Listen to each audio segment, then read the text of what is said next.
अस्सलाम वालेकुम friends, welcome to किताब नगरी यूट्यूब चैनल। किताबों की नगरी में खुशामदीद। मैं हूं आपकी होस्ट इकरा यासीन और आज मैं आपके लिए लेकर आई हूं ज़हरा फ़ारूक हसन के कलम से तहरीर करदा नावल है अहले मोहब्बत के रंग जुदा के एपिसोड नंबर 29 को लेकर।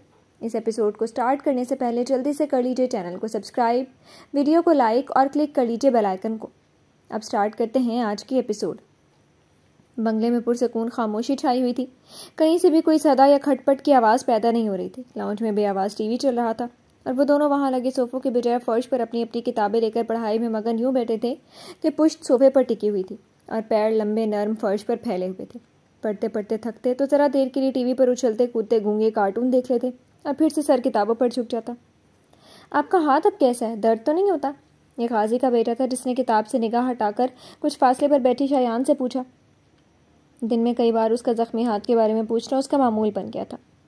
ये नावल आप किताब नगरी यूट्यूब चैनल पर देख रहे हैं। एकदम ठीक है, बस आज मैंने ये पट्टी निकाल फेंकी है। गोद में रखी किताब के खुले सफ़े पर एक हाथ रखकर शायान ने सफ़ेद पट्टी में जकड़ा, दूसरा हाथ उठाकर देखते हुए मुंह बनाया।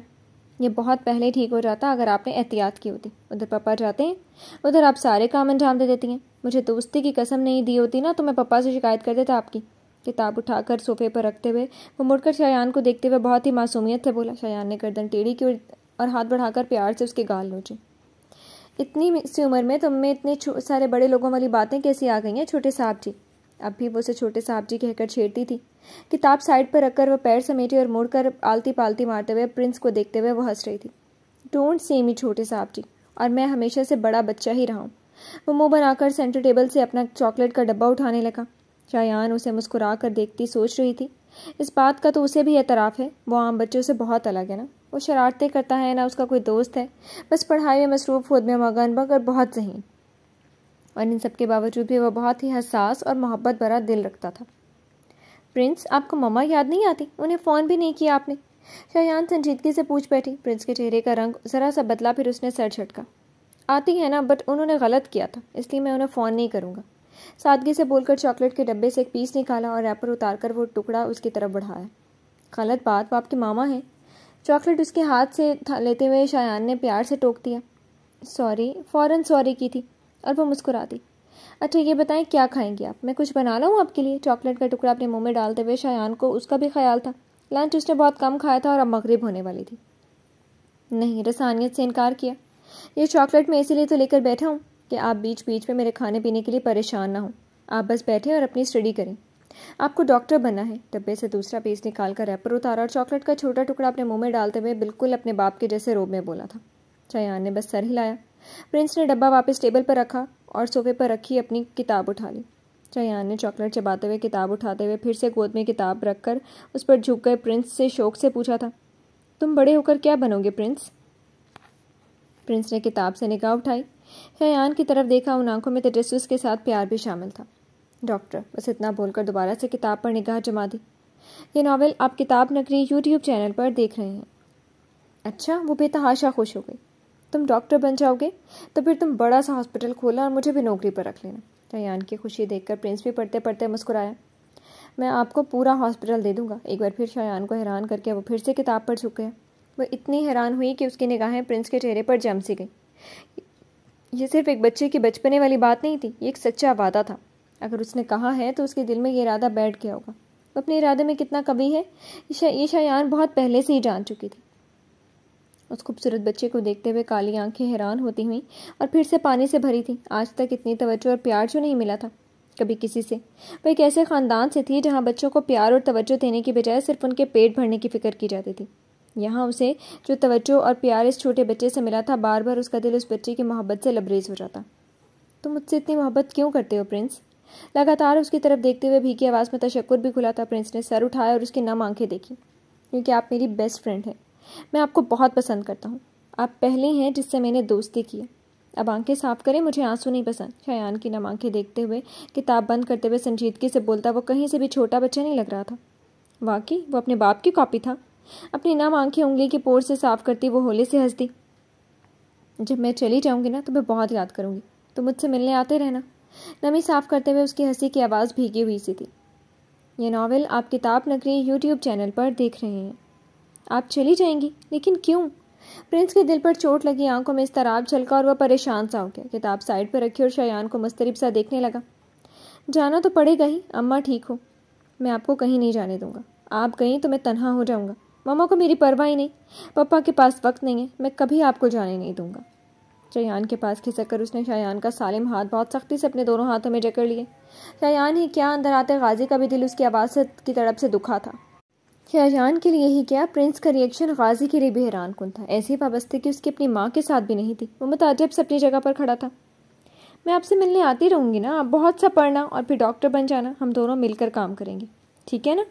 शायान उसकी उदास शक्ल से गमगीन हुई, लेकिन फिर भी मुस्कुराते हुए उसके छोटे छोटे हाथ पर अपना जख्मी हाथ रखकर उसे बहलाने की कोशिश की। वो बात की बात है, बट आप यहाँ से कहीं नहीं जा रही, आप यहीं रहकर भी तो पढ़ सकती है ना। उसकी तजवीज़ पर शायान यूँ मुस्कुराई जैसे ये बात अजूबा हो। मैं नहीं रह सकती प्रिंस, ऐसे कैसे? ऐसे कैसे क्या होता है? किसने कहा तुम जा रही हो? पूरी बात भी नहीं हुई थी और शायान ने घबराकर वहाँ खड़े हुए गाजी को देखा। हमेशा से ज़्यादा संजीदा, हमेशा से ज़्यादा बरहम। प्रिंस ने अपने पापा की तरफ देखा और शायान का हाथ छोड़कर वो अपनी जगह से खड़ा हो गया। शायान भी फ़ौरन दुपट्टा सर पर दुरुस्त करते हुए अपनी जगह से खड़ी हो गई। वो आहिस्ता आहिस्ता चलता उन दोनों के करीब आ गया। अब वो शायान से बस 2 कदम के फासले पर था। एक बात कान खोल कर सुन लो, यहाँ से तुम कहीं नहीं जा रही हो। वो आप काम करने के लायक नहीं है, उन्हें आराम करने दो, मैंने उनसे बात कर ली है। तुम्हारे यहाँ रहने पर उन्हें भी कोई एतराज़ नहीं। तुम आज से मेरी जिम्मेदारी हो। यहाँ इस घर में अब तुम एक फ़र्द की तरह रहोगी। अपने पैंट की जेब में दोनों हाथ डाले वो खुश्क लहजे में बोल रहा था, लेकिन आंखों में नरम सी चमक थी। हस्बे दस्तूर शायान का पूरा मुंह खुल गया, आंखें फैलकर बड़ी हो गई। आइंदा तुम्हारे मुंह से मैं यहाँ जाने का नहीं सुनूं। वो उसकी हैरान शक्ल से निगाह हटाकर अपने बेटे की तरफ मुड़ा और हाथ फैलाकर उसे इशारे से पास बुलाया। प्रिंस भरपूर खुशी के एहसास के साथ गाजी से आकर लिपट गया। गाजी उससे खुद से लिपटाए हुए झुककर उकड़ूं बैठा और सीने से लगा लिया। प्रिंस ने बेइंतहा खुशी के एहसास के साथ बाप से लिपटा हुआ था। उधर वो बाप बेटे को बस ताजुब से फैली आंखों से देख रही थी। देखा, अब आप कहीं नहीं जा सकते। अगर आप गई तो मैं पापा से शिकायत कर दूंगा और आप फिर कहेंगी एसपी साहब ने मेरी जान निकाल देनी। अपने बाप की गर्दन में बाजू लपेटकर शायान की तरफ देखते हुए प्रिंस चहक उठा। इतनी देर बाद गाजी के होंठों पर मुस्कुराहट आ गई। अपनी मुस्कुराहट छुपाने के लिए बेटे के गाल छुए फिर हैरान परेशान खड़ी हुई शायान को देखते हुए प्रिंस को छोड़कर खड़ा हो गया। अब ज़्यादा परेशान होने की ज़रूरत नहीं है, अपने स्टडी पर ध्यान दो और बस कुछ नहीं। काली आंखों में हैरानी के साथ उलझन सी भी थी। गाजी लगातार उन आंखों में देखने लगा। मैं चाय लाऊं एसपी साहब? बुरी आंखों में देखने की हिम्मत ही कहाँ थी। काली आंखों में घबरा कर घनेरी पलकें घिर गईं। गुलाबी लबों से गड़बड़ाकर जुमले अदा हुए। नहीं, मैं सिर्फ एक चाय पीता हूँ जो मैं पी चुका हूँ। वैसे ही उसकी तरफ देखता हुआ नरमी से बोलकर खामोश लेकिन खुशी से खड़े प्रिंस की तरफ मुड़ा। आज हम डिनर बाहर करेंगे, आप दोनों तैयार हो जाएं। प्रिंस के बाल हल्के से बिखराकर वो मुड़ा और अपने रूम की तरफ बढ़ गया। उधर प्रिंस की खुशी का ठिकाना ही नहीं रहा और वह हैरान परेशान से जाते हुए एसपी साहब की पुश्त को देख रही थी। वो इतना अच्छा क्यों है, उसके दिल में यह ख्याल गुजरा। अब फिर वह सर झटक कर प्रिंस की तरफ मतवज्जह हो गई जो उससे बाहर जाने के मतलब कुछ बोल रहा था। मुस्तफ़ा के कैबिन में अब भी सारी रोशनियां बंद थी। बस कंप्यूटर की वो तनहा कभी मध्यम तो कभी चमक जाती नीली रोशनी रोशन थी।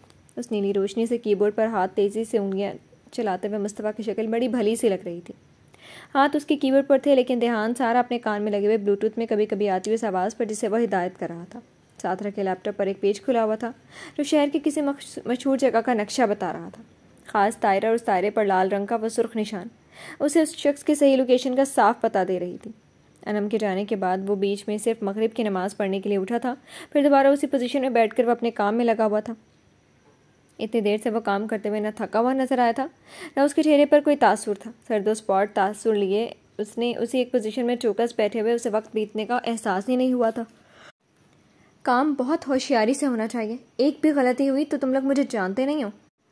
आवाज़ आहिस्ता थी लेकिन गुर्राहट साफ झलक रही थी। उधर से फिर कुछ कहा गया। उसने इस बार बस हंकार भरी और खट से बटन दबाई। एक ईमेल हॉस्पिटल से दूर कमिश्नर वजदान के ऑफिस में मौजूद कंप्यूटर पर पहुंच गई। चंद मिनट गुजरे और उधर से एक नई ईमेल आने की नोटिफिकेशन पेज के ऊपरी हिस्से में उभर आई। अभी वो ईमेल खोलने लगा था कि उसके कानों में डोर खोलने की क्लिक हुई। बगैर पेशानी पर बलाए वो अपना काम करता रहा। मुस्तफ़ा के केबिन में इस तरह सिर्फ एक ही हस्ती आ सकती थी। इस हॉस्पिटल का एक एक फ़र्द जानता था। दरवाज़ा खुला और शानी घर जाने के लिए तैयार उसकी केबिन में दाखिल हुई थी। मुस्तफ़ा उसी तरह से काम पर लगा रहा। यह नावल आप किताब नगरी यूट्यूब चैनल पर देख रहे हैं। माना बड़े मसरूफ़ शख्सियत थे लेकिन लाइट तो ऑन कर दिया होता। खुश दिली से बोलते हुए उन्होंने डोर के करीब वाली दीवार पर लगे स्विच को ऑन किया। लम्हों में कैबिन रोशन हो गया। मुस्तफ़ा ने ज़रा की ज़रा निगाह उठाकर करीब आती शानी को देखा। मुस्कुराते लब और काली चमकती आंखें, उनकी खुशी का राज उनके पीछे झिझकती हुई मुस्तफ़ा को देखने से परहेज़ करती हंसती थी। उसने अनम की गुलाबी होते चेहरे को देखा और फिर से अपनी तवज्जो अपने काम पर लगा दी, लेकिन भूरी आंखें मुस्कुराई थी। आपका जाने का इरादा नहीं है क्या? मॉनिटर की तरफ देखते मुस्तफ़ा से पूछती शानी बहुत खुश थी। जब से अनम उनकी कैबिन में आई थी, उसकी शर्मीली मुस्कुराहट और चेहरे पर खिली हया ने उन पर सब आया किया था। आज तो बहुत दिनों बाद अनम ने नमाज भी अदा की थी।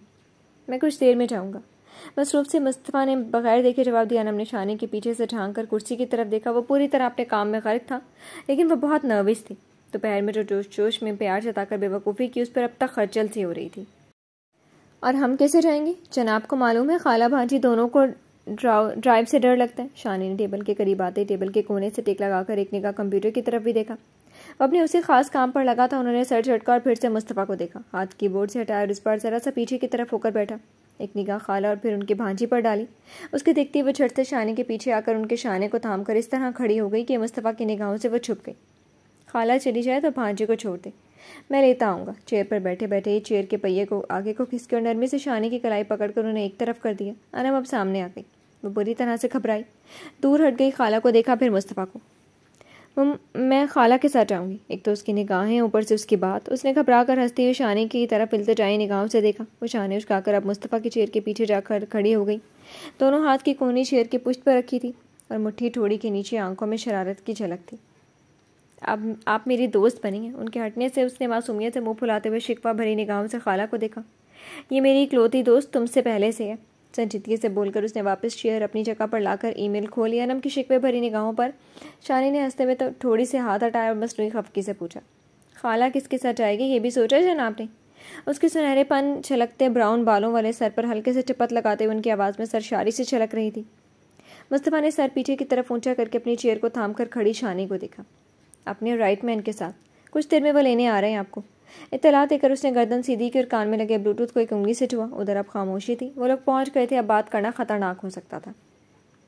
मैं भी पापा के साथ चली जाऊंगी। वजदान साहब आ रहे हैं, अब किसका डर? अनम ने खिले हुए चेहरे के साथ शानी को देखा। अलबत्ता मुस्तफ़ा को देखने की गलती नहीं की।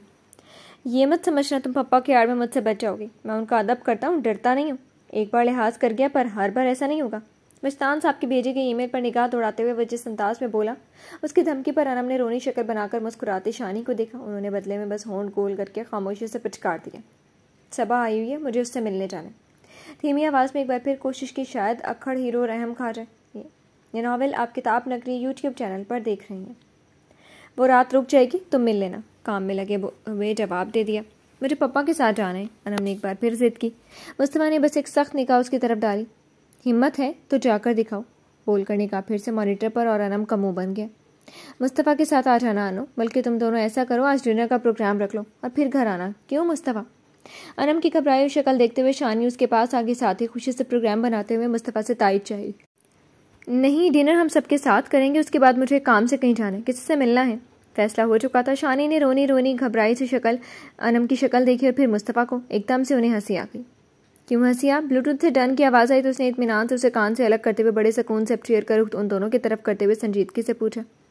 बस ऐसी गाजी याद आ गया। बड़ा रोब झाड़ता था, लेकिन कुछ साल में वो बदल ही गया था। उनकी आंखों में गाजी को याद करते हुए खास चमक थी। अनम को वो हमेशा से ज़्यादा खूबसूरत लगी और मुस्तफ़ा मुस्कुरा दिया। ये नावल आप किताब नगरी यूट्यूब चैनल पर देख रही हैं। मैं गाजी से मुनफरिद हूँ, आप जानते हैं। इस बार उसने अनम की तरफ देखा, जिसने उसके जुमले पर ज़रा सा होंठ टेढ़ा किया था, लेकिन मुस्तफ़ा को अपनी तरफ देखते पाकर होंठ जल्दी से सीधे किए। मोहब्बत तो मुनफरिद नहीं। शादनी ने एतमाद से गर्दन तानकर उसकी तरफ देखा। वो बस मुस्कुराकर एक बार फिर कंप्यूटर में लग गया, लेकिन इस बार कंप्यूटर ऑफ कर रहा था। लैपटॉप अलबत्ता खुला हुआ था।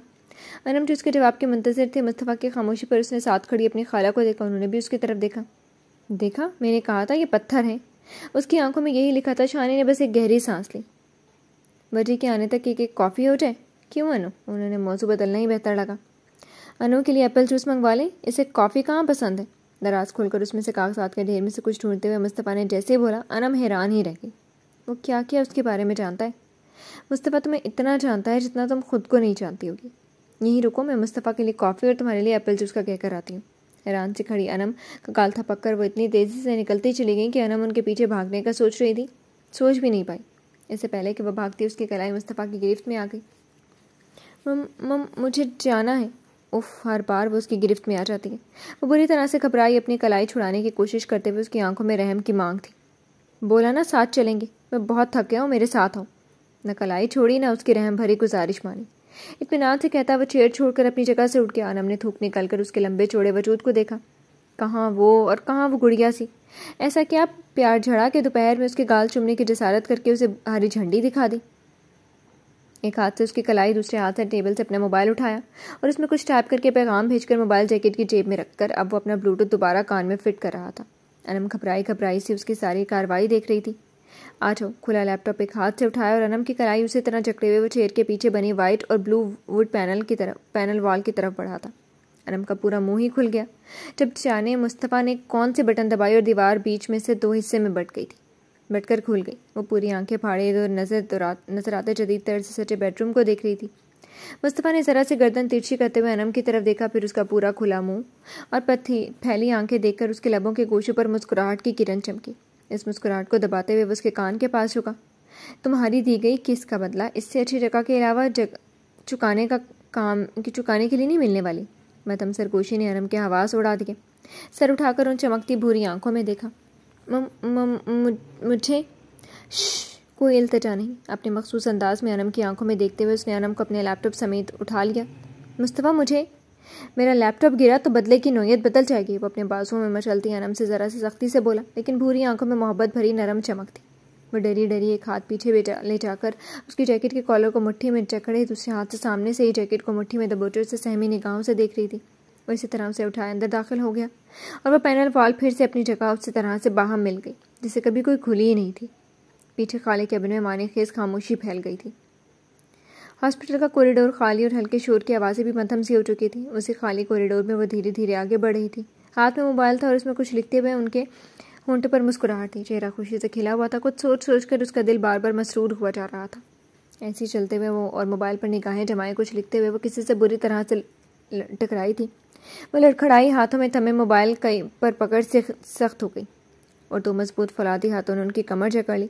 जाना पहचाना दिल में बसा लम्स। शानी ने फ़ौरन संभालने वाले की तरफ देखा। फुल वर्दी में मुस्कुराते हुए वजदान अपने दफ्तर से सीधे इधर ही आए थे। हमारे ख्याल में आप इतना गुम क्यों हो जाती हैं मिसेस। कमर गिरफ्त में लिए वो झुके और ख़ुद को देखती शानी की पेशानी पर अपनी पेशानी से टक्कर मार दी। उन्होंने मुस्कुराते हुए वजदान को देखकर मुंह बनाया। ये नावल गलत फहमी है आपकी। मैं आपके ख्याल में नहीं अपने दोस्त के बारे में सोच रही थी। उनकी बाहों में ही संभल कर मोबाइल वाले हाथ को उठाया और उसी मोबाइल से उनका गाल थपककर शानी ने जिसे उनको चिढ़ाया था। वजदान ने आंखें सुकेड़ी जरा सा गर्दन इधर उधर घुमाकर अतराफ में देखा। कॉरिडोर उस वक्त खाली पड़ा था और रिसेप्शन काउंटर यहाँ से बहुत दूर था। वह झुके और उन्होंने शानी के गाल पर हल्के से दांत काढ़े। वजह क्या करते हैं। उनकी शरारत पर वो घबरा कर उनकी बाहों में मचली। ये इसलिए ताकि आपके ख्याल में सिर्फ हम ही रहें। एक बार फिर उन्होंने झुककर इस बार उनकी तीखी नाक को निशाना बनाया। हॉस्पिटल नहीं होता तो शानी की चीख ज़रूर निकल जाती। कभी नहीं सुधर सकते आप। अपनी नाक से हिलाते हुए वो खफा नज़रों से देखती उनकी गुस्ताख आंखों से फूटती रोशनी से घबराई। देखें वजी, यहाँ सुधर जाएं। हम हॉस्पिटल में हैं और आपको मालूम है यहाँ के सारे CCTV फुटेज मुस्तफ़ा देख रहा होगा। खुद को उनकी गिरफ्त से निकालने की कोशिश करते हुए वो और भी घबरा गई थी। रकीब तो वो मेरा हमेशा से था, लेकिन मैं डरता नहीं उससे। अपनी रोबदार आवाज़ में कहकर उनकी कमर को झटका देकर उन्होंने शानी को और करीब कर लिया। वो सीधे उनके चौड़े सीने से आ टकराई। अपने बेटे को तो बख्श दिया करें। दोनों हाथों से उनके सीने पर रखकर फासला बनाने की कोशिश करते हुए उनकी सारी जिद्दोजहद बस उनकी गिरफ्त में से निकलने की थी। जो मेरी मोहब्बत में टांग अड़ाएगा वो मेरा रकीब है। एक छिटका और दिया तो शानी उनके सीने से आ लगे। सारे फासले सिमट गए। ये नावल आप किताब नगरी यूट्यूब चैनल पर देख रहे हैं। वजी, ये हॉस्पिटल है, आपका बेडरूम नहीं। प्लीज़ छोड़ देना। कोशिशें करना बेकार ही था, इसलिए इस बार उन्होंने प्यार से मिन्नत की। तो वजदान ने शराफत से मानकर उन्हें आज़ाद किया था। चलें फिर घर चलकर बेडरूम में चलते हैं, लेकिन इससे पहले मुस्तफ़ा से मिल लो। दोनों हाथों की चुटकी में शानी के गाल नोचकर शोखी दिखाई।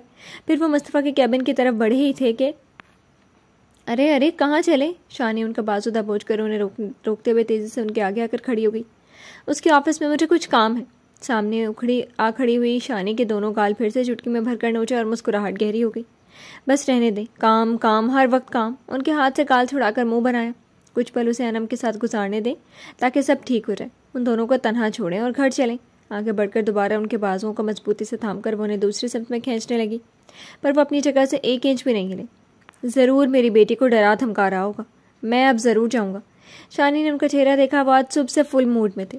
बड़े आए बाप बनकर, कोई ज़रूरत नहीं सुबह वाले काम दोहराने की। नाराज़गी से बोलकर बाजू खींचते हुए ले जाने की कोशिश करती वो वस्तान को हंसने पर मजबूर कर रही थी।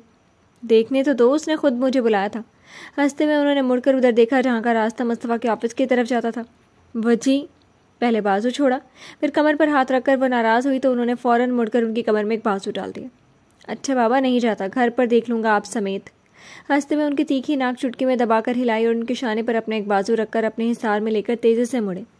पर पीछे मुड़ते ही उनके चेहरे पर एकदम से सारी शोखी और शरारत गायब हो गई। चेहरे पर सर्दो स्पॉट तासुर छा गया। कुछ फासले पर खड़ी लड़की को देखकर उनकी आंखों में नागवारी उतर आई। शानी भी संजीदा हो गई। Hello aunty, hi uncle. उन दोनों के मुड़ते वो होंठों पर मुस्कुराहट लिए हाथ हिलाकर करीब आगे पुरशोक निगाहों से वो बेस्ट कपल को देख रही थी। कैसी हो अरीबा? शानी ने मुस्कुराते हुए वजदान के हाथ अपने शाने से हटाने की कोशिश की, लेकिन उनके शाने पर उनकी गिरफ्त और सख्त हो गई थी। फाइन, आप कैसे अंकल? अरीबा ने मुस्कुराकर वह हरकत नोट की थी। शानी को जवाब देकर वजदान साहब से मुस्कुराकर पूछा। उन्होंने बस जरा सी निगाह उस पर डाली। शानी, हमें देर हो रही है। शानी से इतना बोलकर वो उसी तरह से अपने हिसार में लेकर अरीबा की साइड से गुजर कर आगे बढ़ गए। अरीबा अपनी जगह खड़ी सी रह गई। मुड़कर उसने जाते हुए शानी और वजदान को देखने की कोशिश नहीं की, बस सर झटका और एक तरफ बढ़ गई। शानी ने अलबत्ता मुड़कर एक बार ज़रूर साकित खड़ी अरीबा की पुश्त देखी थी और फिर सीधी होते हुए वो खामोशी से वजदान के साथ चलने लगी। वजदान अब उनका हाथ थामे हुए हॉस्पिटल से बाहर आ गए थे। यहाँ तक इसी खामोशी में वो अपनी कार में आ बैठे। एक बात कहूँ वजी? कार रोड पर दौड़ने लगे तो ड्राइविंग करते वजदान की तरफ उन्होंने देखते हुए धीमी आवाज़ में पूछा। बस उस लड़की के मुतालिक ना हो। रोड पर निगाहें जमाते हुए वो बहुत संजीदा थे। शानी ने उनके शाने पर हाथ रखा था। आप अरीबा से इतना रूड क्यों बोलते हैं? वो बेचारी ना वो बेचारी है ना बहुत सीधी साधी, बस वो एक बिगड़ी हुई लड़की है। कोई ज़रूरत नहीं है उसकी खूबी बयान करने की जो उसमें है ही नहीं। इससे पहले कि शानी कुछ बोलती वो तलखी से उनसे मुखातिब हुए। ये तलखी गुज़िश्ता ज़माने की उन सारे अजाबों की थी जो अब तक उनके वजूद में घुली हुई थी। शानी को उनके इतने रूडली बोले पर हैरत हुई थी। आप ऐसा क्यों कह रहे हैं? ज़रा सा बोल्ड है लेकिन बहुत मासूम है। हाथ शाने पर से हटाकर शानी की आवाज़ मध्यम पड़ गई। वजदान ने मुड़कर साथ की सीट पर बैठी अपनी सीधी सादी मासूम बेबी को देखा और फिर उन्होंने झटके से एक जगह कार रोक दी। शानी ने कार रुकने पर उनकी शक्ल देखी। शानी, उन्होंने गोद में रखा शानी का हाथ अपने हाथों में जकड़ा। आवाज़ नर्म होने के साथ प्यार से भी गूंजी। कुछ भी हो, वो मासूम बिल्कुल नहीं है। तुमने गलत किया उसे हॉस्पिटल में रखकर, बल्कि अजलाल की दोनों बेटियों को यहाँ रखकर। अजलाल ने यहाँ से काम करने के लिए इजाज़त दी है तो इसमें कोई ना कोई उसकी चाल ज़रूर होगी। मुझे उसके ख़ानदान के किसी भी फ़र्द पर भरोसा नहीं है। उनके हाथ को अपने हाथों में जकड़ के वो फिक्रमंदी से शानी के चेहरे को देख रहे थे। वजी, आप बिला वजह शक कर रहे हैं। वो बहुत प्यारी लड़की है, बाप जैसी नहीं है। ये मत भूलें उसका भाई कौन है। शानी ने उनके हाथों पर अपना दूसरा हाथ रखते हुए यकीन से कहते हुए उन्हें कुछ याद दिलाना चाहा। तुम भी मत भूलो कि वो किसकी बेटी है। उनकी आंखों में उस शख्स के लिए कहर सा उतरा और शानी की निगाहें झुक गईं। मैं नहीं चाहता शानी तुम पर या मेरे बच्चों पर इनका कोई साया भी पड़े। तुम यज़दान से कहकर उसे हॉस्पिटल से निकलवा दो। उसे दूर रखो खुद से, मेरे बच्चों से। वजदान ने उन्हें यह बताने से गुरेज ही किया था कि उन्होंने मुर्तज़ा के लिए उस लड़की की आंखों में दीवानगी देखी थी, हासिल करने का जुनून। और वह ये भी जानते थे मुर्तज़ा किसी और की मोहब्बत दिल में छुपाया था। वो नहीं चाहते थे फिर से ऐसा कोई खेल खेला जाए जिससे उन लोगों की ज़िंदगी में कोई तूफ़ान उठे और उनका ख़ानदान उस तूफ़ान से बिखर जाए। वजी, यज़दान खुद फैसले करता है। वो जो करेगा हमेशा हमारे लिए बेहतर ही होगा। अरीबा पर यकीन नहीं? उस पर तो है ना आपको? शानी की बात पर वह इस बार लाजवाब हुए। मुतमईन रहें, वो है ना सब संभालने को, सब संभाल लेगा। उनके यकीन पर वह गहरी सांस लेकर उनके हाथ छोड़कर सीधे हो गए। परेशान मत हुआ करें वजी, आप तो खुद इतने मजबूत हैं कि कोई हमारा कुछ नहीं बिगाड़ सकता। शानी खिसककर उनके शाने पर सर टिकाकर जिस यकीन से बोली, उनके यकीन ने वजदान के होंठों पर मुस्कुराहट खिला दी। अब कार चलाएं, हमें घर पहुँचने। सभा आई हुई है, बच्ची कब से मिलने की मंतज़िर है। उनकी शाने पर से ज़रा से सर उठाकर कार फिर सर से टेक लगकर आंखें सुकून से मूंद ली। उन्होंने मुस्कुराकर चेहरा घुमाकर उनका स्कार्फ से ढका सर चुमा, फिर तेज़ी से कार स्टार्ट करके रोड पर डाल दी। पीली रोशनी से जगमगाती स्याह सड़क पर उनकी कार धुंध को चीरती तेज़ी से घर के रास्ते पर गामजन थी। ये नावल आप किताब नगरी यूट्यूब चैनल पर देख रहे हैं। बंद कमरे में फैली दूधिया रोशनी में वो बेड ग्राउंड से टेक लगाकर सुखड़ी सिमटी फैली हुई आंखों से मुस्तफ़ा को जैकेट उतारते देख रही थी। वो अनम को बेड पर डालकर मुसलसल उसकी खौफसदा आंखों में देखते हुए अपनी जैकेट उतार चुका था। इसी तरह उसे देखते हुए जैकेट उतारकर एक तरफ बेड के कोने में फेंकी और रुख मोड़कर वो बेड के किनारे पर टिक गया। अब उसकी चौड़ी पुश्त अनम की तरफ थी। मुस्तफ़ा ने हाथ बढ़ाकर कुछ दूरी पर रखी स्पंची मेज़ को के करीब खींच और बेड के कोने पर रखा अपना लैपटॉप उठाकर मेज़ पर रखते हुए मुड़कर डरी डरी आंखें फाड़े तकती हुई अनम को भी देखा। 3 घंटे से बैठे बैठे मैं थक गया। यहाँ आओ, मेरा सर दबाओ। हुक्म दिया और फिर से गर्दन मोड़कर सीधे होते हुए लैपटॉप की तरफ मतवज्जा हो गया। लोकेशन बताता सुर्ख दायरा अब उस एरिया से बाहर था। उधर अनम पहले हैरान हुई, फिर उस पत्थर पर बहुत ज़्यादा गुस्सा आया। डरा कर रखने में उस इंसान का कोई सानी नहीं। दांत पीस कर उस तंगदिल के पुश्त को घूरा। मुझे क्या, बस इसी काम पर रखा हुआ है, घड़ी घड़ी सबका सर दबाती रहूं। तपन इतनी ज़्यादा हुई कि ज़बान से चिढ़कर जिला बना जुमला निकला था। बकबक मत किया करो, जो कहा है वो करो। लैपटॉप की स्क्रीन की तरफ देखते हुए डपटा और अनम की मजाल नहीं थी कि उसका कहा नहीं मानती, इसलिए मुँह बनाती बेड पर घुटनों के बल हो गई और उसी तरह घुटनों के बल नाराज़ी से चलती उसके पीछे आ गई। ये नावल आप किताब नगरी यूट्यूब चैनल पर देख रहे हैं। पहले कभी ऐसी खिदमत करवाते नहीं देखा, अब नया नया शौक। होंठों ही होंठों में बुदबुदाते हुए अपने नाजुक हाथ मुस्तफ़ा के सर के पीछे से सामने ले आकर उसकी कनपट्टी पर रखे। पहले तुम बीवी नहीं थी ना, तुम्हारे अलावा किसी से भी ऐसे खिदमत करवाने का शौक ख्वाहिश नहीं थी। लैपटॉप पर दिखते सुर्ख दायरे को गौर से देखते हुए वो अनम से भी गाफिल नहीं था। उसकी उंगलियों की सरसराहट दिल तक में सरसरा रही थी।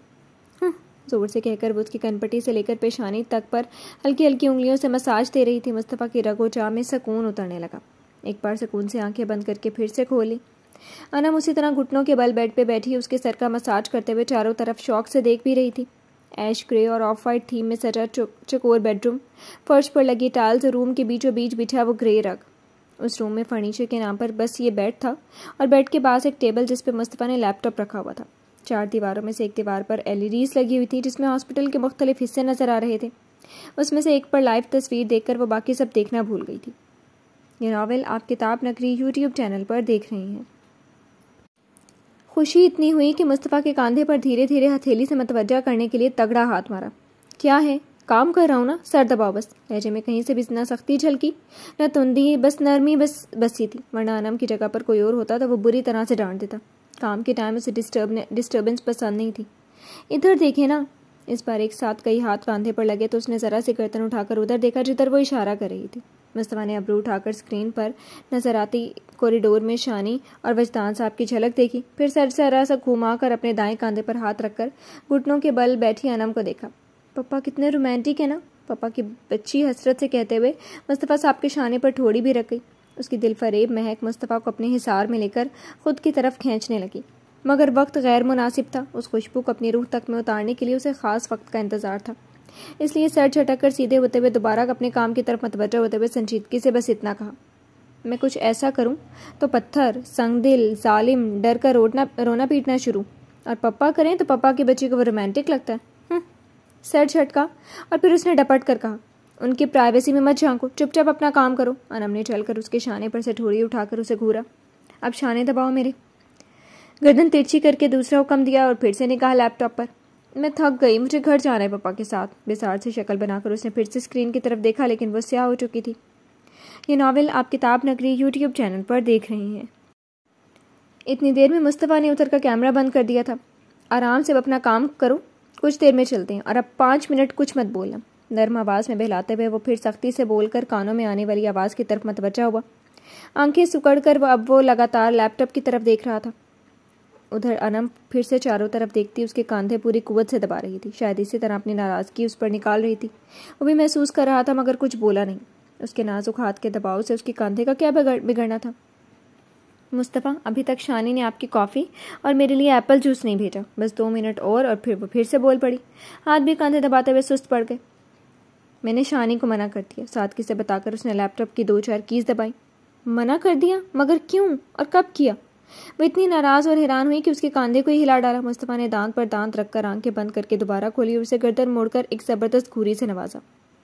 मैं तो बस पूछ रही थी कि मना क्यों किया, भूख लग रही है। उसकी घूरी पर फौरन बेचारगी चेहरे पर सजा ली। दिल में खुद को कोसा, भूल क्यों गई कांधे किसके थे। 10 मिनट खामोश रहो बस।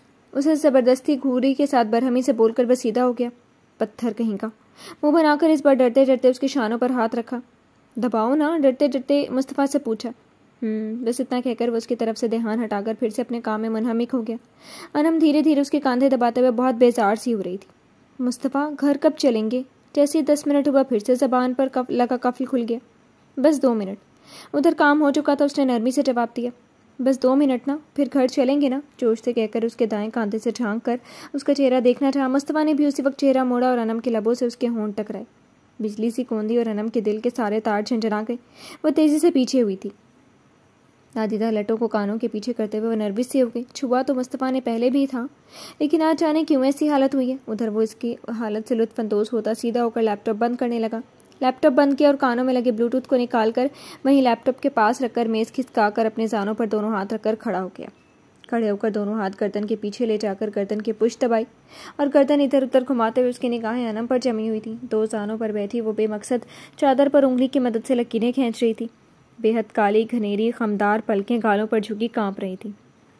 अब घर नहीं जाना क्या मिसेस मुस्तफ़ा? मुस्तफ़ा 2 कदम बढ़ा। उसने एक घुटना बेड पर रखा और खम होते हुए अनम का चादर पर लकीरें बनाता हाथ अपनी गिरफ्त में जकड़ लिया। वो घबराई और मुस्तफ़ा ने उसे अपनी तरफ खींच लिया। अनम बेड से खींचते हुए उसके पास खींचती चली गई। मुस्तफ़ा ने बेड पर रखा घुटना उठाया और वही पाँव नीचे फर्श पर रख दिया। अब वो सीधा बेड से लगकर खड़ा था और अनम घुटनों के बल बेड पर उसके शानों पर से शर्ट मुट्ठी में दबोचे उसके करीब, बहुत करीब थी। वो झुका और दोनों के चेहरे एक दूसरे को छूने लगे। मैं पप्पा से हर काम में 10 कदम आगे हूँ, रोमांस में भी शिद्दत पसंद हूँ, बस तुम बताओ तुम में कितना हौसला है। अनम की कमर पर सख्त गिरफ्त करते हुए उसने एक हाथ से अनम की ठोड़ी पकड़कर ऊंची कर दी। उसकी बेबाक बातों से कान तक सुर्ख होने हो गई, पलकें लरजने लगी। कभी फुर्सत से तुम्हारे गालों की सुर्खी चुराऊंगा। अभी सिर्फ दोपहर वाला बदला। जिस हाथ से ठोड़ी पकड़ी थी उसी हाथ से अनम के जबड़े जकड़े और उसके चेहरे को घुमाकर उसके गालों पर अपने होंठ रख दिए। अनम ने कसकर आंखें बंद कर ली। बारी बारी शिद्दत से उसके गाल पर अपना लम्स छोड़कर उसने अनम का जबड़ा आज़ाद कर दिया। यह नावल आप किताब नगरी यूट्यूब चैनल पर देख रहे हैं। घर चले जानम? सीधे होते हुए वह दिलचस्पी से अनम के गालों पर छाई सुर्खी देख रहा था। उसके चेहरे पर फैले हया के रंग उसे बेताब करना चाहते थे, लेकिन वो खुद पर काबू रखना जानता था। उसकी कमर पर से हाथ हटाकर नरमी से बोलकर उसने अनम को आज़ाद कर दिया। वह बेतहाशा धड़कते दिल को संभालती तेजी से बेड से तकरीबन कूदी थी। आराम से। उसकी घबराहट पर वो मुस्कुराहट दबाता छुपकर बेड के कोने से अपनी जैकेट उठा चुका था। जैकेट पहनते हुए उसकी भूरी आंखें एक लम्हे के लिए भी खामोश खड़ी उंगलियां चटखाती अनम से हटी नहीं थी। उसके जसारत से आज अनम के चेहरे पर वहशत के कोई रंग नहीं उभरे थे, बल्कि वो घबराई शर्माई उसे कितनी मुतमईन और सुकून दे रही थी, मुस्तफ़ा बयान ही नहीं कर सकता था। जल्दी चले ना। वो इतने आराम आराम से अपना काम अंजाम दे रहा था और उसे भागने की जल्दी थी, इसलिए बर्दाश्त नहीं हुआ तो बोल पड़ी। हाँ बस चल रहा हूँ। क्या खाओगी बोलो, मैं लेता हुआ चलूँ। रास्ते में रुकना नहीं है। अपना लैपटॉप उठाकर बैग में रखा, ब्लूटूथ उठाकर दोबारा कान में लगा और मुड़कर अनम से नर्म लहजे में पूछा। उसके ख्याल रखने पर अनम ने खुशी से चमकती आंखों से उसे देखा। हमेशा लिए दिए खुद में गुम रहने वाला अक्खड़ हीरो इतना केयरिंग भी हो सकता है। बोलो क्या ऑर्डर करूँ? मोबाइल जैकेट से निकालकर वो उसी नरमी से उससे पूछ रहा था। यहाँ गोलगप्पे और चाट तो नहीं मिलेंगी ना? तो chicken fries, white sauce, strawberry smoothie और आइसक्रीम। फरमाइशी लिस्ट पर मुस्तफ़ा ने एक अबरूज खाकर अनम को देखा, फिर सर झटक मुस्कुराकर हॉस्पिटल के कैफ़े में मैसेज सेंड कर दिया और मोबाइल दोबारा जैकेट के हवाले करके अपना हाथ आगे बढ़ाया। जंक फूड का इस्तेमाल कम किया करो, नुकसानदेह होता है। अनम के हाथ अपनी गिरफ्त में लेकर सादगी से कहा। यह नावल आप किताब नगरी यूट्यूब चैनल पर देख रहे हैं। आपको भी मोटी बीवी नहीं चाहिए? फ़ौरन चेहरा ऊंचा करके मुस्तफ़ा का खूबरू चेहरा देखा, जहाँ मोहब्बत के नर्म गर्म चमक छाई हुई थी। उसके पट से पूछने पर वो सर झटक कर मुस्कुराया। तुम लोगों को क्या लगता है, शौहर अगर जंक फूड के लिए मना करता है तो यही मकसद होता है? खुद को देखती काली आंखों में देखते हुए भूरी आंखें मुस्कुरा रही थी। 99% शौहर ऐसे ही होते हैं। उसके मुंह बनाकर दिए गए जवाब के इस बार वो होले से हंसा था और इस हंसी ने अनम को हैरान करने के साथ साथ महव भी कर दिया था। मुस्तफ़ा हंसते हुए सबसे अलग सा बहुत अच्छा जो लगता था। तो इसमें 1% में मेरे जैसे शौहर भी होते हैं जिन्हें बीवी के मोटापे की नहीं उसकी सेहत की फिक्र होती है। तुम्हें खाने के लिए मना नहीं करूँगा, लेकिन ये सेहत के लिए अच्छा नहीं होता। तुम्हें मेरी नस्ल को बढ़ाना है तो सेहतमंद तो रहना पड़ेगा। वो जो महवियत से सर उठाकर सुन रही थी, उसके आखिरी जुमले पर फिर से उस पर शर्म का हमला हुआ था। चेहरा सुर्ख हुआ और निगाहों के साथ साथ सर भी झुक गया। उसकी हालत पर मुस्तफ़ा महसूस हुआ।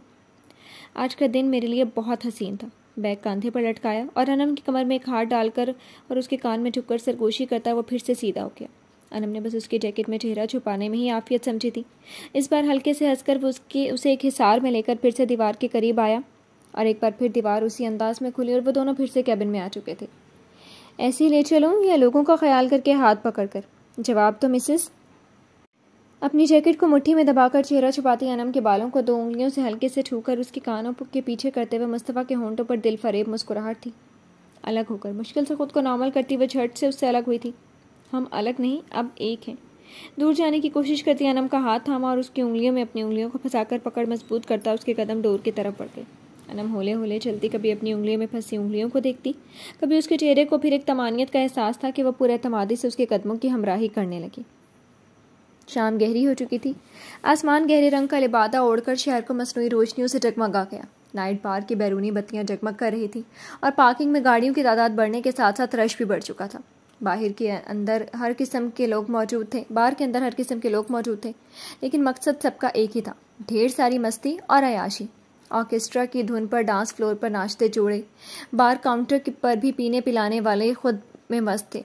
ऐसे में उन तीनों पहलवानों के साथ वो तीनों भी नाइट बार के सेकंड फ्लोर में पहुंच चुके थे। तीनों की निगाहें गहराई से उस फ्लोर पर हर चेहरे हर जगह को जांच रही थी। आप लोगों को स्पेशल रूम में लेकर चलो, आगे आगे चलते दोनों पहलवानों ने सबसे आगे चलते हुए जवान से पूछा, जिसकी जबान के फास्ट सर्विस के मुजाहरे वो दोनों नीचे वाले फ्लोर पर देख चुके थे। नीचे इतने पैसे क्या झोंपड़ी में बैठने के लिए देकर आए हैं? अपनी जैकेट की जिप फिर से ऊपरी गले तक बंद करते हुए उसके अक्खड़पन में कोई कमी नहीं आई थी। उसके दोनों साथी खामोशी से दिल में अब तक उसे कई गालियां दे चुके थे और उसने मरवाने का पूरा काम अपनी जबान के जोहर से तय किया हुआ था। कौन से स्पेशल रूम में जाना चाहेंगे आप तीनों? सिर्फ ड्रग्स या ड्रग्स के साथ आइटम्स भी? एक पहलवान ने बड़ी मानी खेजे से अक्खड़ और उसके पीछे नजर आते उसके दोनों साथियों को देखा। इससे पहले कि अक्खड़ फिर से तेजी से खोलता है, जब तक बेजार था उसने तेजी से एक बंद दरवाजे की तरफ इशारा करते हुए संजीदगी से उन दोनों पहलवानों को देखते हुए कहा, ये वाला रूम कैसा रहेगा? पहलवानों ने उनकी शक्ल देखी, फिर एक दूसरे को। ये रूम पहले से ही बुक था और बाहर की भी कुछ असूल थे जो वह तोड़ नहीं सकते थे। सॉरी सर, ये तो पहले से बुक है, यहाँ कोई मौजूद है, आप अंदर नहीं जा सकते, एक पहलवान ने बड़े मुहज़्ज़िबाना अंदाज में कहा। यह नावल आप किताब नगरी यूट्यूब चैनल पर देख रहे हैं, लेकिन हमें यही चाहिए। अक्खड़ ने दोनों को देखते हुए आकड़ कर जीन्स की जेबों में हाथ डाला। देखिए सर, ऐसा नहीं हो सकता, जब तक रूम खाली नहीं हो सकता हम इस रूम में किसी को दाखिल भी नहीं होने दे सकते। पहलवान जाकर दरवाजे पर खड़े होकर अब उन दोनों को इस तरह देख रहे थे कि अगर जरा सा भी उन तीनों ने कोई भी इकदाम किया तो उनकी हड्डियां तोड़ने का पूरा पूरा काम अंजाम देंगे। और उन दोनों ने एक दूसरे की शक्ल देखी और अक्खड़ शख्स मुस्कुरा दिया। ओके, यहाँ कोई ऐसा रूम है जो बिल्कुल खाली हो, वहाँ कोई ना हो, सिर्फ हम तीनों और तुम दोनों। अक्खड़ ने अपनी काली जैकेट की जेब से दूसरी गड्डी निकालते हुए अपनी हथेली पर मारते हुए उन दोनों पहलवानों की तरफ देखा। एक गाले से नवाजकर उन दोनों ने दांत कचकचाए और उन पहलवानों ने गड्डी देखी और फिर अपना गंजा सर खुजलाया। पैसों की कशिश अपनी तरफ खींच रही थी, पर अक्खड़ का मुतालबा आसान न था। सोच क्या रहे हो? हम सिर्फ नायाब चीज़ें पसंद करते हैं, बस कुछ लम्हों की बात है, यहाँ किसी को कुछ भी पता नहीं चलेगा। नोटों की गड्डी अपने चेहरे के पास ले जाते हुए अक्खड़ ने उन दोनों को चमकती हुई आंखों से देखा। साला कितना खबीस हो चुका है ये, उसके एक साथी ने दांत कचकचाते हुए सोचा। दूसरे साथी ने दोनों गंजों को देखा और एक झुरझुरी लेकर उसने निगाह फेर ली। सर, पहले बताते तो आपको एक से एक मस्त खास लोग फराहम कर देते।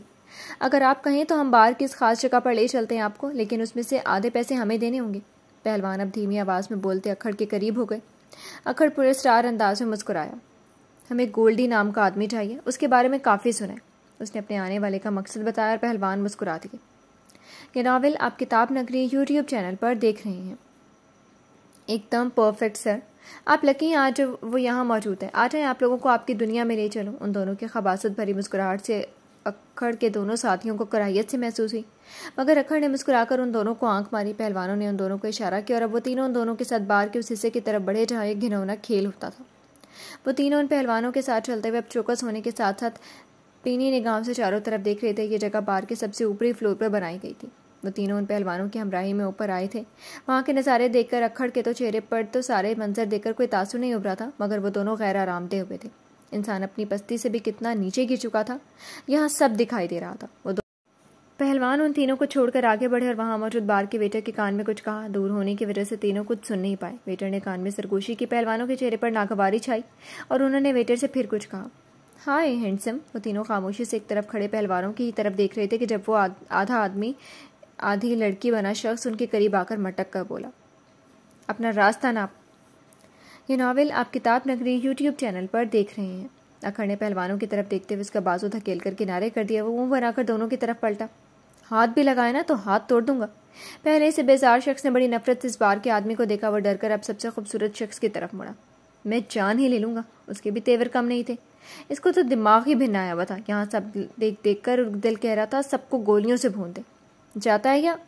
बेजार शक्ल वाले की एक ही घबराहट पर वो घबरा कर लचकता वो एक तरफ भागा। इतनी देर में पहलवान करीब आ गया। बस 5 मिनट सर, रूम नंबर 4 खाली हो जाएगा। वो दोनों मुस्कुराते हुए बहुत ज़्यादा खुश थे। बार बार निगाह अक्खड़ की जैकेट की ऊपरी जेब की तरफ जाते जहाँ नोटों की झलक दिखाते कशिश थी। ओके, तब तक हम रेस्ट रूम तक जा सकते हैं। इस बार अक्खड़ की आवाज़ नरम थी लेकिन आंखों में भेड़िए सी चमक। चलें हम ले चलते हैं। पहलवानों को उनकी खादमीन बनने का बड़ा शौक हो चुका था। आखिर पैसों की हरारत अपनी जेब तक जो महसूस हो रही थी। अक्खड़ ने मुड़कर उन दोनों को देखा और उन दोनों ने पलकों के इशारे से जवाब दिया। कुछ ही देर में वो तीनों और दो पहलवान रेस्ट रूम की तरफ बढ़े। रेस्ट रूम की लंबी राहदारी से वो लोग दिखना बंद हो गए। ठीक 5 मिनट में फिर से राहदारी उन तीनों की झलक दिखाई दे रही थी, लेकिन पहलवानों का कोई नामो निशान ही नहीं था। लेकिन आगे जाकर रेस्ट रूम के अंदर 2 गोश्त की दुकान उन तीनों के मार से बेहोश पड़े दुनिया माफिया से बेखबर हो चुके थे। ये नावल आप किताब नगरी यूट्यूब चैनल पर देख रहे हैं। उन तीनों के कदम हम रूम नंबर 4 की तरफ थे। लंबी राहदारी के आमने सामने रूम बने हुए थे। बॉस की खबर के मुताबिक यहाँ कैमरे नहीं लगे हुए थे। या तो बाहर का मालिक बहुत मुतमईन था या यहाँ आने वाले उन मशहूर लोगों की प्राइवेसी का ख्याल था। जो भी था, राहदारी सेफ थी। 3 रूम के बाद रूम नंबर 4 नजर आ गया। उनके पास वक्त कम था। जो कोई भी रेस्ट रूम में गया तो उधर खबर हो जानी और सिक्योरिटी हाजिर हो जाएगी। वो तीनों चीते की रफ्तार से रूम तक आए थे और अक्खड़ ने डोर की नॉब पर हाथ रखा। रूम लॉक नहीं था। अंदर मौजूद आदमी कुछ ज्यादा ही मुतमईन था। खोलो। उन दोनों ने गन संभाली। ऐसे मजा नहीं आएगा। उसने आंख मारी और एक भरपूर लात दरवाजे पर पड़ती ही दरवाजा पूरी कुव्वत से साइड की दीवार से जा लगा। अंदर मौजूद शख्स की सारी मस्ती काफूर हो गई जब उसकी निगाह दरवाजे पर खड़ी अपनी मौत पर पड़ी। तो तुम? वो आंखें फाड़े वल्फ के खास सिपाहियों की तरफ देख रहा था। काम छोड़ने के बाद वो गायब हो चुका था, तो उसका पता उनको कैसे मिला? क्यों दानिश साहब, आपकी मस्ती में खलल तो नहीं डाल दिया हमने? शाकिर आंखों में भेड़िए की चमक लिए दानिश का सारा खून खुश्क कर चुका था। चेहरा सफेद पड़ गया। शाकिर के पीछे वासिक और मुर्तजा को देखकर उसकी रही सही जान निकल ही चुकी थी। मौत अपने सर पर खड़ी नाचती दिखने लगी। गोल्डी नामी शख्स की हालत भी उससे कम खराब नहीं थी। उसके सुर्ख और सफेद चेहरे पर पसीने के कतरे आ चुके थे। वासिक ने उन दोनों की हालत देखकर नफरत से थूका और आगे बढ़कर दानिश के पेट पर एक लात मारी थी। वो चीख कर उलटता चला गया। सर बेड के लोहे से जा लगा और चकराकर वो ढेर हो गया। ताकत के मुजाहिरे अभी कुछ देर बाद दिखाने को मिलेंगे वासिक। हमें निकलना है। वुल्फ का ऑर्डर है, यहाँ किसी को खबर नहीं होनी चाहिए। इससे पहले कि वासिक अपना अब तक बर्दाश्त करता दबा और गुस्सा दानिश को मार कर निकालता कि शाकिर ने उसका बाजू पकड़कर एक तरफ कर दिया। वो जबड़े भींचे एक तरफ हट गया। इतनी देर में गोल्डी भाग जाता कि मुर्तजा ने उसकी टांग में अपनी टांग फंसाकर रोका। वो मुंह के बल फर्श पर गिरा था। गुड, यही हमको यहाँ से बाहर निकालेगा। मुर्तजा का कांधा थपककर उसने गिरे हुए गोल्डी के सुनहरी रंग बाल मुट्ठी में भरकर सीधा खड़ा कर दिया। 10 साल से तू अपनी खिदमत दे रहा है इस जगह पर। अब बता, यहाँ से इमरजेंसी में बाहर कैसे निकलते हैं, वरना तेरा भेजा निकालकर चील कब्बे को डाल दूंगा। शाकिर के गुर्राहट और उसकी आंखों में नजर आती दरिंदगी ने गोल्डी की हवा ही निकाल दी थी। मुझे मारना मत, मैं ले चलूंगा तुम लोगों को। सफेद पड़ते चेहरे के साथ वो शाकिर की बेरहम आंखों में देखते हुए गिड़गिड़ाया। You are good baby. अच्छी सर्विस के साथ अच्छा दिमाग भी है तेरे पास। मुट्ठी में जकड़े बालों को एक झटका देकर उसने गोल्डी के चेहरे को ऊंचा करते हुए उसके गाल पर गन की नाल फेरी। उसकी शैतानी मुस्कुराहट पर मुर्तजा और वासिक ने शोला उगलती निगाहों से उसे घूरा। सलीम के साथ रह रहकर इसके गुंडे बनने में कोई कसर नहीं रह गई। ये मुर्तजा और वासिक दोनों ने एक साथ दांत खचखचाकर सोचा था। दिन भर सूरज की तपिश ने भले ही दिन को हरारत बख्श दी थी, लेकिन अब गहरी स्याह फिजाएं फिर से सरमा से ठठर रही थी। इस सरमा में हॉस्पिटल की बिल्डिंग रोशन थी और वो मुस्तफा की हमराही में उसकी कार तक आई थी। कैसा तहफ़्फ़ुज़ का एहसास है उस शख्स के साथ। सारे रास्ते मुस्तफा की हमराही में आते हुए अनम ने कभी खुद को इतना महफूज और कभी ऐसा फ़ख्र का एहसास दिल में उठता महसूस नहीं किया था। हर निगाह में रश्क, हर निगाह में एहतराम। आज पहली बार मुस्तफा की हमसफरी पर उसे ना चाहते हुए भी गरूर सा हुआ था। बैठो। उसके लिए फ्रंट डोर खोलकर उसने अनम को बिठा और खुद उजलत से कार के अतराफ में घूमकर फ्रंट डोर खोलकर ड्राइविंग सीट संभाली। खा लो। हाथ में पकड़ा हुआ बड़ा सा शॉपर अनम की गोद में डालकर वो अपना हाथ में लिया लैपटॉप वाला बैग कार की बैक सीट पर मुड़कर रखने लगा कि अनम ने उसके बाजू पर कई बार हथेली मारी। ये उसका मतवज्जा करने का अपना स्टाइल था। चार्ट मुस्तफा पर खुला था। अब क्या हुआ है? बैग पीछे करते हुए बस गर्दन मोड़कर उसकी तरफ देखा। इधर। उसने उंगली से शीशे के पार की तरफ दिखाया। मुस्तफा ने सीधे होकर विंड स्क्रीन से पार्किंग में मौजूद गाड़ियों की तरफ देखा। ब्लैक कार के पास परेशानी से आसपास देखती अरीबा को देखती मुस्तफा के पेशाने पर सलवटें पड़ी। बस 2 मिनट। अनम से बोलकर वह बहुत तेजी से उतरकर अरीबा की तरफ गया था। अनम ने इतनी देर में गोद में रखे शॉपर को देखने लगी। हर चीज़ें 3 लोगों के हिसाब से थी, यानी दुआ और सबा के लिए भी। अनम ने सर उठाकर शीशे के पार नजर आते अरीबा से कुछ कहते मुस्तफा की तरफ देखा।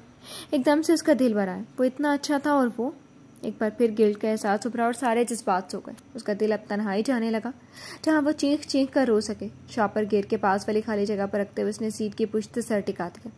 हाय अनम। 2 मिनट में अरीबा बैक डोर खोलकर अनम से चेक कर बोलती बैठी थी। अनम ने चौंक कर आंखें खोली। पीछे बैठ चुकी अरीबा फिर मुस्तफा की तरफ देखा और फौरन अपने हाथों की हथेली से गालों पर बह आए आंसुओं को रगड़ा था। मुस्तफा भी फ्रंट डोर बंद करके बैठ चुका था और एक ही निगाह में उसने अनम के चेहरे पर बहते आंसुओं को भाप लिया था। क्या खा क्यों नहीं रही हो? अरीबा की वजह से वो अनम से सख्त लहजे में नहीं बोला था, वरना दिल तो कह रहा था कि फिर से उसका दिमाग दुरुस्त कर दे। जो कुछ सोचकर फिर से वही फ्रस्ट्रेशन अपने सर पर सवार कर चुकी थी। वो कोशिशें करता होना जाने क्या सोचकर ये लड़की फिर से वहीं जा खड़ी होती। उन दोनों के साथ खा लूँगी। गले में फंसे आंसुओं की वजह से बड़ी मुश्किल से जवाब दिया। सर झुकाए वो मुस्तफ़ा का सारा खुशगवार मूड ख़राब कर चुकी थी। अपनी कार का पेट्रोल हमेशा चेक कर लिया करो अरीबा, कब तुम्हारी लापरवाही ख़त्म होगी। कार स्टार्ट करते हुए उसने मज़े से बैठी अरीबा को सख्ती से डांटा। याद नहीं था भैया, अब ज़रूर चेक कर लिया करूँगी। वैसे मेरी वजह से आप लोगों की रोमांटिक ड्राइव में खलल पड़ गया। मासूम बनकर फ़ौरन कान पकड़े, फिर सीट की पुश्त थामकर ज़रा सा आगे होते हुए बारी बारी झाँक कर उन दोनों की साइड से नजर आते चेहरे को देखा। खलल तो डाल दिया, अब पीछे होकर बैठो, अखड़ अंदाज में कहकर जवाब देकर अरीबा को डपटा भी, वो भी हंसकर पीछे खिसक गई। अनम खामोशी से कार से बाहर दौड़ते भागते धुंध में लिपटते मनाजिर देख रही थी। कुछ ऐसी धुंध ने उसकी वजूद को बिखेर लिया था। मुस्तफ़ा की मोहब्बत की गर्मी उस धुंध को ज़ायल करती, लेकिन फिर कोई सर्द हवा चलती और धुंध उसे घेर में ले लेती। ये नावल आप किताब नगरी यूट्यूब चैनल पर देख रहे हैं। आपका लैपटॉप है मुस्तफ़ा भैया? अरीबा ने बड़े शौक से पीछे रखे लैपटॉप के बैग पर हाथ फेरा। हाँ, हाथ मत लगाना, मुझे बिल्कुल पसंद नहीं कोई मेरी ज़ाती चीज़ को हाथ लगाए। अरीबा तो अरीबा। अनम ने भी चौंक कर उसके इतने रूडली बोले पर मुस्तफ़ा की संजीदा शक्ल देखी। वो ऐसा ही था, कभी नरम, कभी अक्खड़, कभी बहुत मगरूर लगता तो कभी बहुत मेहरबान। जो नहीं पसंद कभी मुरव्वत नहीं करता कहने में, ज़बान का खरा और एक पुरस्कार शख्सियत। उसे समझना बहुत ही मुश्किल था, लेकिन जिसने समझ लिया वो उसका मुरीद हो जाता, जैसे उसके अपने, जैसे शाकिर और उसके जैसे कई जवान। मैं सिर्फ पूछ रही थी, अरीबा ज़रा से खज्जल हुई, हाथ की मदद से बैग को कुछ दूर कर दिया। मैं भी सिर्फ बता रहा था। अब की आवाज़ नरम पड़ी। अनम बेचारी तो हैरान, मैं तो परेशान हो जाएगी, आप उसे अपनी चीज़ें छूने पर डांट ही देंगे। इस बार अरीबा ने शोखी से कहा। इसके लिए ये कानून लागू नहीं होता। ज़रा सा गर्दन मोड़कर उसने फिर से चौंक कर अपनी तरफ देखती अनम को देखकर फिर से सीधी कर ली। बीवी ज़्यादा प्यारी है आपको? अरीबा ने अल्लाह जाने बुरा माना था या शोखी की थी, अनम ने ध्यान नहीं दिया। उसके कान मुस्तफ़ा के जवाब सुनने के मुंतज़िर थे। ये नावल आप किताब नगरी यूट्यूब चैनल पर देख रहे हैं। सबकी अपनी अपनी जगह होती है, कोई किसी की जगह नहीं ले सकता। हर किसी की मोहब्बत का अलग मकाम है। इस मकाम में कोई ज़बरदस्ती घुसकर अपना मकाम नहीं बना सकता। तारकोल की काली सड़क पर फैली पीली रोशनी को देखते हुए वह संजीदगी से बोलते हुए ड्राइविंग कर रहा था और वो दोनों साकित से सुन रही थी। लेकिन बीवी तो साथ ही होती है, राजदार होती है, एक दूसरे से अहद बांधते हैं कि वह ज़िंदगी भर एक दूसरे का साथ निभाएंगे। तो फिर इससे कुछ छुपा कर, राज रखकर इस अहद वफा में दरार क्यों डालें? मैं जो हूँ अनम, मुझे जानती है, और अनम का कोई राज मुझसे छुपा नहीं है। अनम का हक मुझ पर है और इसका मुझ पर। तो फिर जाती क्या रहा? वह संजीदगी से कहते हुए उसने इस बार गर्दन मोड़कर अनम की तरफ देखा। वह यक तक उसे देखे जा रही थी, आंखें पानी से झिलमिला रही थी। मेरे जैसे सरफिरे पत्थर दिल को बस अनम ही डिजर्व करती है, वरना कौन मुझे बर्दाश्त कर सकता है। एकदम से उसने एक हाथ स्टीयरिंग से हटाकर अनम का गाल थपका था। अनम का दिल ऐसा मचला कि अगर अरीबा नहीं होती तो वो उससे लिपट जाती और अपने सारे आंसू बहा देती। बड़ी मुश्किल से खुद को संभाल कर उसने रुख मुस्तफ़ा की तरफ मोड़ लिया। अनम, यू आर लकी गए कि मुस्तफ़ा भैया को तुमने बदल दिया। अरीबा ने हंसते हुए अनम को छेड़ा, मगर उसकी हंसी में न जाने क्यों फीका पंसा था। मुस्तफ़ा की तरफ देखते हुए उसके दिल में एक गिल्ट का एहसास था। मैं अब भी वैसा ही मुस्तफ़ा हूँ। अपने दोनों हाथ स्टीयरिंग पर रखते हुए उसने मिरर से पिछली सीट पर बैठी अरीबा को देखा। तुम लेट क्यों हो गई? कॉल करके कार मंगवाई भी तो जा सकती थी। मुस्तफ़ा की गहरी जांचती निगाहों से वो गड़बड़ा गई। मोबाइल डेड हो गया था। उसके बहाने बनाने पर मुस्तफ़ा ने लब भींचे। दिल किया कार तक आते हुए उसने उसके लॉन्ग कोट के पैकेट में पड़े मोबाइल की मैसेज टून सुनी थी। मुस्तफ़ा को कोई बेवकूफ़ नहीं बना सकता, लेकिन वो उसका भाई होने का लिहाज कर रहा था। मुस्तफ़ा भैया, आप मुझे पहले ड्रॉप कर देना। अरीबा अपने चेहरे को बहाल करती जल्दी से बोली। नहीं, पहले मैं अनु को घर तक छोड़ूंगा, फिर एक जगह जाते हुए तुम्हें छोड़ता हुआ चला जाऊंगा। अपनी भूरी आंखें सुकेड़ कर सड़क की तरफ देखते हुए उसने अरीबा को जवाब दिया। अनम खामोशी से बस बाहर दौड़ते भागते मनाजिर देख रही थी। ओके, जैसे आपकी मर्जी। कांधे उचकाकर वह फैल कर आराम से बैठ गई। मुस्तफ़ा ने पुरसोच निगाहों से मिरर से उसका चेहरा देखा, फिर सर झटक कर कार की स्पीड बढ़ा ली। शाम और रात की स्याही में बदल चुकी थी और गहरा स्याही माइल आबी आसमान पर चांदी का गोल दायरा रोशन था। सितारों की चमक मध्यम पड़ चुकी थी। काजी की कार होटल की खुली पार्किंग में रुकी तो बैक सीट से शयान प्रिंस का हाथ थामकर नीचे उतरी थी। घबराहट उसके चेहरे प्रिंस के छोटे छोटे हाथों में दबा उसका हाथ नम हो चुका तो उसने डरी डरी निगाहों से कार का डोर लॉक करके सीधे होते काजी को देखा। अगर एसएसपी साहब से वो डरती नहीं तो कभी भी वैसी जगह पर नहीं आती जो उसकी हैसियत से बालातर थी। यहीं खड़ी रहकर वजीफा अंजाम देना है कोई? हाथ में दबी कार की चाबी अपने पैंट के बाएं जेब में रखते हुए उसने शयान को देखा। होटल की जगमगाती रोशनी में उसका घबराया गुलाबी चेहरा सहर सा भूंक रहा था। उसने तेजी से रुख मोड़ लिया, साथ ही कदम भी अंदर की तरफ जाने बढ़ा दिए। चले ना? प्रिंस ने हाथ पकड़कर खींचा तो उसने भी कदम आगे बढ़ाया। अपनी चादर सर पर खींचते हुए वो घबराई चारों तरफ देख रही थी। बार बार कदम लड़खड़ा जाते। उसी तरह वो झुकी हुई निगाहों के साथ बाप बेटे की हमराही में होटल के अंदर आई थी। आप इतनी अनकंफर्टेबल क्यों हैं? यहाँ सब आप जैसे ही लोग हैं। डोंट वरी, आप यहाँ सबसे ज़्यादा क्यूट लग रही हैं। बार बार अपनी पेशानी पर आए छोटे छोटे कतरे चादर नुमा दुपट्टे से साफ करती शायान से प्रिंस ने बोला था। शायान ने अपने छोटे से फ्रेंड को घूरा जिसकी ज़बान उसके साथ बहुत तेज़ चलने लगी थी। ये नावल आप किताब नगरी यूट्यूब चैनल पर देख रही हैं। मेन्यू कार्ड पर जमी भूरी आंखों के सामने से कार्ड ज़रा नीचे हुआ और उसकी आड़ में भूरी आंखों ने घबराए चेहरे की तरफ देखा था। मरून कलर के धागों और शीशे से कढ़ी चादर के दरमियान वो बालाई सा नर्म चमकता चेहरा, घबराया सा परेशान सा चेहरा उसे पूरी कुव्वत से अपनी तरफ खींच रहा था। अपनी 8 साल शादीशुदा ज़िंदगी में उसने कभी नूर के लिए भी यह एहसास महसूस नहीं किया था जो उस लड़की के लिए उसके दिल में जाग गया था। वह एहसास क्या था? ना वो अभी एतराफ़ कर पाया है, ना कभी करना चाहता है। बस उसके दिल में यह ख्वाहिश जड़ पकड़ चुकी थी, इस लड़की की मासूमियत को वो कभी मसमार नहीं होने देगा। उसका मुहाफिज बन जाएगा, बगैर किसी तलब के, बगैर किसी चाह के। पापा, डिनर में ऑर्डर करूं? प्रिंस की पुरशोक आवाज़ पर गाजी अपने ख्यालों से बाहर निकल आया। श्योर। उसके सुनहरे बालों को हल्के से छूकर मेन्यू कार्ड उसने उसकी तरफ बढ़ा दिया। आपके लिए मैं डिनर ऑर्डर करूंगा, ठीक? मेन्यू कार्ड पर निगाह दौड़ाते हुए करीब बैठी शायान को बताया। उसका सर फौरन हाँ में हिल गया। प्रिंस बिन कहे अब उसके दिल की समझ आता था। घबराहट दूर करो अपनी, हम दोनों हैं ना? गाजी के अचानक मुखातिब होने पर शायान ने चौंक कर उसकी तरफ देखा। मैं ठीक हूँ। गाजी की संजीदा शक्ल देखते हुए हमेशा की तरह उसकी ज़बान लड़खड़ाई। एक हाथ से फिर से उसकी चादर को ज़रा सा उड़ा के पेशानी की तरफ खींचा। गाजी बगौर उसके चेहरे को देखते हुए ज़रा सा आगे होकर बैठा था। ये नावल आप किताब नगरी यूट्यूब चैनल पर देख रहे हैं। अपने अंदर एतमाद पैदा करो शायान। ये सोचो कि यहाँ सब इंसान ही हैं, ना वो तुमसे अलग है ना तुम उनसे। पहनावे या पैसों से कोई ऊंचा नहीं हो जाता। इंसान ऊंचा होता है अपने किरदार से, अपनी गुफ्तार से, सबसे बढ़कर अपने अच्छे अमाल से। और तुम इन सब चीज़ों से मालामाल हो, इसलिए कभी खुद को कमतर मत महसूस करो। शायान के चेहरे को देखते हुए उसका लहजा किसी भी सख्ती और सर्दमोहरी से पाक था। धीमा धीमा दिल में उतरता, नर्म और हौसला अफजाई करता लहजा। काली आंखें भूरी आंखों की नरमी में खोने लगी। वो जब ऐसे समझाता, धीमे धीमे बोलता है तो कितना अपना अपना सा लगता है। गाजी अपने तमाम तर सख्ती और रोक के बावजूद भी बहुत नेक इंसान था। उसका वो दिल से एतराफ़ करती थी। तभी तो डरने के बावजूद भी वो उसकी मौजूदगी में कभी खुद को गैर महफूज नहीं समझती थी। उधर प्रिंस बगौर अपने बाप के चेहरे को देखता हुआ उसका हर हर्फ अपने दिल में उतार रहा था। उसके पापा उसके आइडियल थे।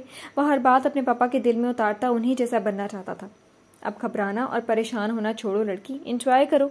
तुम्हारी उम्र की लड़कियां तो आउटिंग पर आते पागल सी हो जाती हैं। एक तुम हो कि बस परेशान हुए जा रही हो।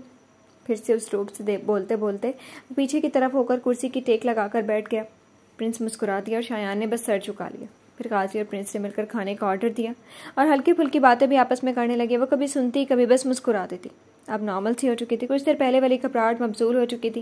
वेटर ने खाना सर्व कर दिया तो भी गाजी और प्रिंस आपस में बातें करते हुए उसे भी शामिल कर लेते। गाजी ब्रदर, क्या हाल है? अपनी प्लेट पर झुके गाजी के कंधे पर एक हाथ पड़ा था और इस आवाज़ को पहचानते गाजी के पेशानी पर सलवटें पड़ गई। चमचा प्लेट में रखा और सर उठाकर बोलने वाले को देखा। वो मुस्कुराहट से चाहे गाजी को भूरी चमकती आंखों से देख रहा था। तुम यहाँ क्या कर रहे हो?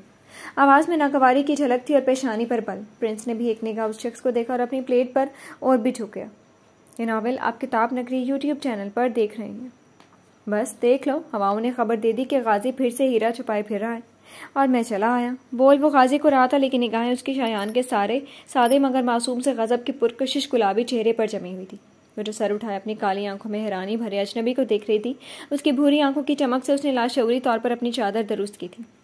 अहमद, हीरे शीशे को चाक कर देते हैं, लिहाजा हीरे की बजाय मुझसे मुखातिब होकर बोलो। अपने सामने खड़े शख्स की रग रग से गाजी वाकिफ था। अपनी जगह से खड़े होकर उसने उस शख्स का जबड़ा पकड़कर अपनी तरफ घुमा दिया। ओ मेरे भाई, तू तो खफा होने लगता है। मैं तो अपने भतीजे की बात कर रहा था। कैसे उस शहजादे? गाजी के तेवर से वो खाइफ होकर निगाहों का जाविया बदलकर प्रिंस की तरफ मतवजा हो गया। शायान ने नागवारी से उस अजीब सी नजर वाले शख्स को देखकर निगाहें झुका ली। आई एम फाइन, खुश्क लहजे में बोलकर वो फिर से खाने की तरफ मतवजा हुआ। बिल्कुल छोटा गाजी है। वहाँ से और फिर शायान की तरफ देखा। आप कौन है मिस? पहले कभी आपको नहीं देखा। उस लड़की की कशिश ऐसी थी कि गाजी की सख्त निगाहों के बावजूद भी वो बिगड़ कर उसकी तरफ देखने लगा। मैं शायान, गड़बड़ाकर बोलते हुए अपने से मुखातिब हुए शख्स को देखा, फिर गाजी की तरफ जिसके बोले पर बहुत सख्त निगाहों से उसे देख रहा था। यह नावल आप किताब नगरी यूट्यूब चैनल पर देख रहे हैं। शायान, अहमद अपने कान की लो मसलते हुए नाम दोहराया। शायान और प्रिंस रीना हो गया तो अब हम चलते हैं, गाजी बहुत जब्त करते हुए उन दोनों से बोला और वो दोनों फ़ौरन अपने अपने हाथ टिश्यू से साफ करने लगे। ऐसी भी क्या जल्दी है, कॉफ़ी तो मेरे साथ हो जाए। अहमद ने एक और कोशिश की। नहीं, मुझे सुबह जल्दी ऑफिस जाना है। चलो शायान, सरदमुहारी से जवाब देकर इस बार डायरेक्ट वो शायान से बोला था। वो जल्दी से खड़ी हो गई। पता नहीं घबराहट थी या खलीज निगाहों की बदनजर चादर का कोना कुर्सी में अटका और इससे पहले कि चादर खुलती, खांसी ने तेजी से उसकी चादर का कोना निकालकर उसका पर्दा बराबर कर दिया। शायान की शुक्र के एहसास से लबरेज आंखें उठी और फिर चुप गई।